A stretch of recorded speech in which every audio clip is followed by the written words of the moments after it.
yank it up, and you're good to go.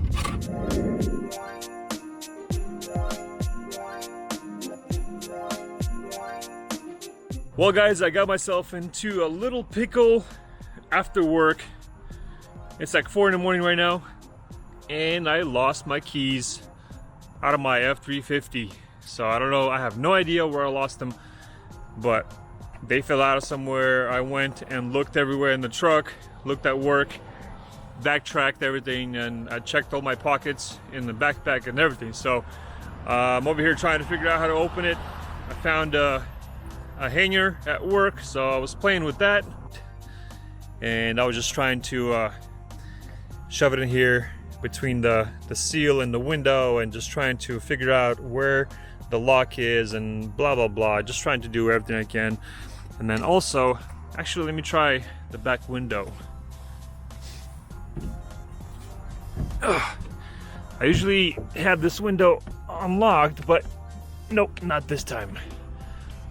Because kids were playing it, they were unlocking it and locking it, so now I had to go ahead and lock it so they weren't playing with it, and now I can't even get in through the back window.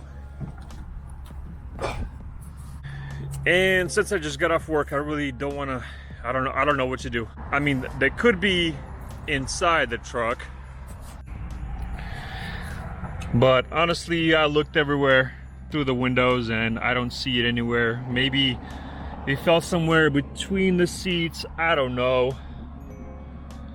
I looked everywhere I could, don't see it in the ignition. So yeah, don't know what to do. I do have AAA, so I can call them, but honestly I just don't want to sit here and wait for like an hour, 2 hours for somebody to come out to unlock it. So what I'm gonna do is I'm gonna call Uber, and I'm gonna Uber home, and then I'm gonna Uber back here.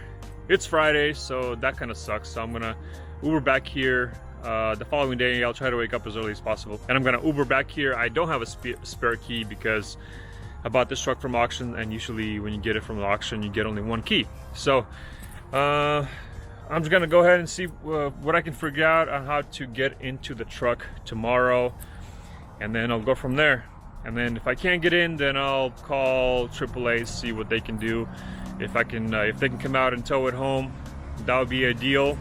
And I'll look at work. Maybe I'll see it during the day tomorrow somewhere. I don't know. I'll keep checking, see what I can do. Like I said, worst case scenario, I'm gonna tow this truck home, and then I'm gonna go from there. So yeah, this sucks. I'm gonna have to leave this girl on the street overnight and go home and try to figure it out, and then Uber back here the following day, and hope for the best. All right, see you in a bit. All right guys, and I finally got the truck home, and it was a pain in the butt because when I Ubered home and then I went to sleep, the next day in the morning I woke up and I Ubered back to work, which is about 30 minutes away. On the way there, I called AAA so they can come out, unlock it, and possibly tow it back to my house. Because if the keys were not in the truck, then the only option was left to tow it back to my house, and then I can figure it out from there. And because the truck is so heavy and it's a dually long bed, they would have needed a flatbed tow truck, which is, I guess, apparently harder to get than a regular tow. So they told me it's going to be about 90 minutes, which is not too bad. You know, it's an hour and a half, not too bad. So I get back to my truck. Maybe after about an hour or so, I found a piece of strap metal that is used to secure like heavy freight to pallet. So let me show you what I got, and then what I had to do to unlock it. Here's the little metal strap that I used. It's pretty flexible, as you can see, but it keeps its shape when you actually bend it. So what I end up doing is pretty much bending the strap almost 90 degrees. It's curved obviously, but it's almost 90 degrees. And then on here I cut a couple of grooves to make it more like a hook on both sides. I don't know which side was going to work, so I basically made one smaller and one bigger. And so basically when that goes in, it goes in down this way, and then you kind of feel the lock, and once you get it, you kind of feel it, and you see once the lock itself is moving, Once that guy starts moving a little bit, then you know you're actually in the area where you should be kind of grabbing and pulling. So before I did this, I watched a video on YouTube, and one of the guys, he did it, but he did it with the window open and it wasn't this bent. He actually put the Slim Jim from the inside because he had the window open, so he put it from the inside. So that was actually a lot easier to get to the lock itself. So, but obviously you're not gonna have a window open, so I want to see how to do it with the window up, obviously, right? So here's what I ended up doing. I ended up removing this rubber seal, and these are actually pretty easy to remove. They just pop up, and with me I had some pliers, and I basically just kind of grabbed it on the bottom and just start pushing up on the edge here, just a little bit at a time, and it should pop up. Like I said, it should. There you go. It's a little tough with one hand, but with two hands it's pretty simple. And you can remove the whole piece. This piece slides into this crack right here, and there you go. So now you have more room to work with. You have about, what is it? That's like almost half an inch. So now what I'm gonna do is I'm gonna put my little Slim Jim in here, kind of right where the lock is. And then basically I was just kind of playing with it until I felt the lock, and then I went about a little bit to the left of it and just kind of wiggled it till I saw the lock moving. You kind of feel it. Oh, there you go. Okay, you basically just kind of feel it. Once it feels like it kind of hitting something, and then now that I'm trying to pull up, I drew this line right here where approximately where it is. And then now that I feel like I grabbed onto something, then I start pulling, yank it up, and you're good to go.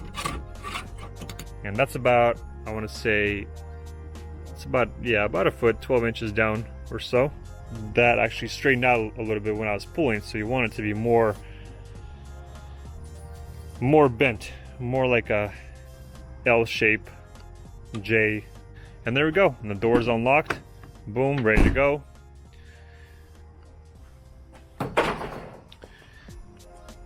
And now I can go ahead and install the weather stripping.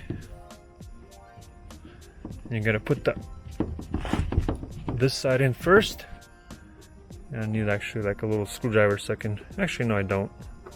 There we go. Because you want to shove this side in all the way. And then now that's done, we're gonna press the weather stripping down. I got my pliers, I can actually, there we go. Just kind of tap it down. It's not going anywhere. And that's how I had to break into my my truck. All right, so I broke into my truck, so now what, right? I'm hoping that the keys are inside. The AAA didn't show up yet, and it's been about, I want to say, 2 hours already. And I looked everywhere inside the truck, don't see the keys anywhere. So yeah, the only, I mean, I went down the street, got something to eat, thinking that, okay, I'll get something to eat now. It's been about 2 hours, and I didn't have any breakfast in the morning when I went back to work on Uber. So after eating, nobody shows up, you know, nobody. I keep checking the AAA app thing where it shows if your tow truck is on the way or not, and nobody is on the way, and nobody called me. So it's already, I think it was already like 2.5 hours that I waited, and now I'm thinking I gotta think of something else. I can't start the truck. I tried playing with the ignition, thinking that maybe it will slip, because sometimes if I take the keys out, the ignition doesn't lock back in. So I was hoping that would be the case, but nope, there's nothing else I could really do. Then what I ended up doing is calling a locksmith. I looked around. It was a Saturday. Obviously, a lot of businesses are not open on Saturday these days. And what I ended up doing is calling a locksmith about 10 minutes away. And actually, the guy was about 30 minutes away, but the business itself was about 10 minutes away. But I never actually thought that a locksmith would make car keys on the spot. I thought it had to be something special, that you would need to have a key to make a spare. But nope, this place, they came out to you and they actually make the key for you on the spot. They said it's going to be about 120 bucks. And then so he was on the way and I was waiting. AAA was still who knows where, and then all of a sudden my app updates that the tow truck is on the way. So I'm like, you know what, forget you guys. I already waited about almost 3 hours, and they said 90 minutes, but it was almost 3 hours, and I already had a locksmith guy coming out, so I just canceled on AAA, and which kind of sucks, you know, but it's understandable. Saturday, not that many flatbed tow trucks are working, so and it's a dually heavy truck, and it's a long bed, blah blah blah blah blah. So I can sort of understand it, but 3 hours, that's kind of, you know, that's a bit too long of a wait. So the locksmith guy came out and he was doing his thing with the door. Even though I already locked it, he was filling the pins inside the door to know exactly what kind of key to cut, because he needs to know how deep the pins go. I don't know if you guys know how keys work. There's pins inside the lock, so when the key slides in, it pushes the pins up in a particular height, and then once that matches the key and everything else, then you can turn the key and unlock it, or start the key, or start the truck in my case. And he basically matched the pins, cut the keys for me, and I asked him to cut it one more extra, so he gave me 2 keys. Ended up being 180 instead of 120. He said 120 is the minimum price, but I didn't know that. Actually, they didn't tell me that that's the minimum price on the phone. They just said it's going to be 120 bucks. But when he came out, he said it was going to be 180, but he said he'll go ahead and give me a discount anyway. So I mean, I guess that's cool, but I mean, it's not cool that they say it's 120 on the phone, and when somebody came out and say it's 180 or even 280, I think it'd be nice if they say on the phone that's minimum is, you know, 120, but it might go up, depends on the car. But I don't see how it makes any sense, especially for a truck like this old. It's just a basic key, right? It's, you know, if you say 120 minimum, then it's going to be 120 minimum. If it's like it has a fob or a computer chip, or if it's a fancy laser cut key, then I can see the price going up from there. But this is a basic key on these trucks. It's nothing fancy, so I don't even see what the minimum is. I mean, for a house, I understand, you know, it would be a different price completely, but if you say for auto is 120, so what is 120 buying you then if you're upcharging me when the person comes out to the spot? It doesn't make any sense, but it is what it is. You know, people are always trying to rip people off, make more money. So yeah, this was a expensive mistake that I made by losing the keys. And if you look at 180 plus Uber, Lyft, 30 bucks home, 30 bucks to work, and then I spent 10 bucks on food, so that's putting me at what, 250, 260, around there, around 250. So for 250, that was a expensive mistake. That's a full days of work for me at work. So I mean, that's pretty bad, you know, a pretty bad mistake. And, later at night, or the following day, I don't remember, I posted on the Facebook page where we have our employees, and I just put a picture of my new keys, which are slightly different, but it still has the same keychain with the American flag, and they had a knife on there, kind of similar knife, and I just basically said, if you guys seen this, let me know. And what do you know, one of my friends actually texted me a picture with the keys, and he said he found him at the security shack.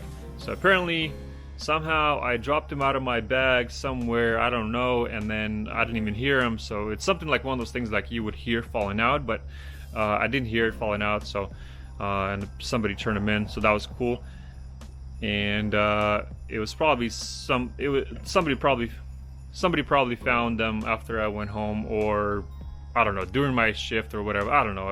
It was, luckily I found them, so now I have 4 keys instead of 2 keys. So I'm gonna have to have a spare pretty much hidden at work and 1 spare at home. So if something like this happens ever again, or if I lock him in my truck, at least I'll have keys at those 2 locations, home and at work. And I might even hide one on the truck somewhere on magnets, so who knows. That's gonna work out pretty good. Also, because these trucks are fairly easy to unlock, if you know how to unlock them, then they're probably going to be fairly easy to steal. So what I actually want to do is I want to install a kill switch on this truck eventually. So I'm gonna buy some. I'm gonna buy a kill switch. I'm gonna figure out where to install it. Maybe I'll do a little video on it. Obviously, I'm not gonna show you where I install the kill switch, but I think it'd be kind of interesting video to make, to install a kill switch somewhere and have that in case somebody breaks in the car, or who knows what, or you know, if somebody tries to steal the truck somewhere. But yeah, kill switch is always a good thing to have in any car, any truck, and especially older cars and trucks, because they're so easy to get into, and they're fairly easy to start or hardwire or whatever. And breaking the keys, breaking the locks are pretty easy as well. You can just drill it out or hammer in a screwdriver and just kind of twist it and break the lock. There's only a small little pin that holds the lock in place from rotating, so once you break that, then you're good to go. You can just start the truck without even having a key, as long as you break the little pin that turns over the ignition. So guys, I hope you enjoyed this little video. Hopefully it was somewhat educational, entertaining. So yeah, it's expensive, but it's a lesson well learned. But now let's get back to the Mustang, and we'll see you in the next video. See ya!